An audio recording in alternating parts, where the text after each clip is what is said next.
পটুয়াখালী কারো বাপ দাদার সম্পত্তি না, সরকারি খাস জমি না। পটুয়াখালী কাউরে লিখে দেয় নাই। আওয়ামী লীগের আমলে লড়াই সংগ্রাম করে এখানে আমাদের নেতা কর্মীরা টিকে ছিল। শুধুমাত্র পটুয়াখালী নয়, সারা বাংলাদেশে আপনারা জানেন।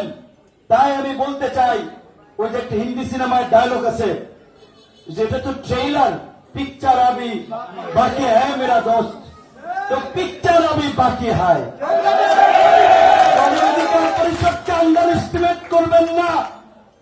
গণ অধিকার পরিষদ ওই মিঠুনের বাংলা সিনেমার ডায়লগের মতো খবর দেখে না, খবর পড়ে না, খবর তৈরি করে।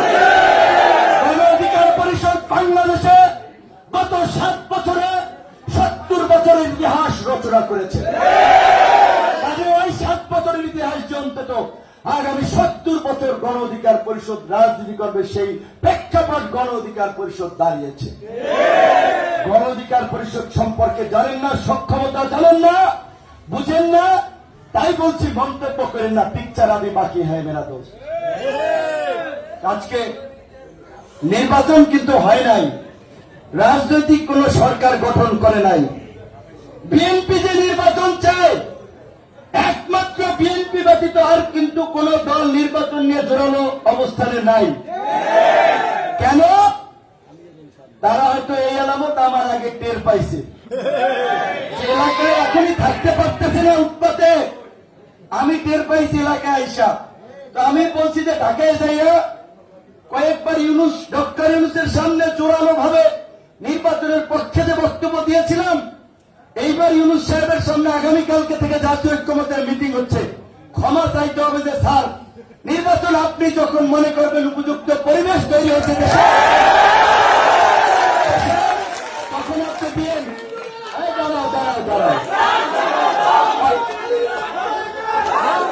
অন্যান্য দল যখন মনে করবে এবং বলবে লেভেল প্লেইং ফিল্ড তৈরি হয়েছে, সবাই নির্বিঘ্নে সভা সমাবেশ করতে পারবে, এলাকায় থাকতে পারবে, হুমকি ধামকি থাকবে না, রাজনৈতিক এই আগেকার সেই আধিপত্য বিস্তারের সংস্কৃতির পরিবর্তন হবে, তখনই নির্বাচনের রোডম্যাপ দিতে হবে। নির্বাচন নিয়ে তো আমরা জোরালো বক্তব্য গরম বেশি চিল্লাইছি, এলাকায় আসি নাই তো সত্যিকার অনেকদিন, এইখানে তার বাইরেই যে এলাকায় এই রকমের কেয়ামত শুরু হয়ে গেছে।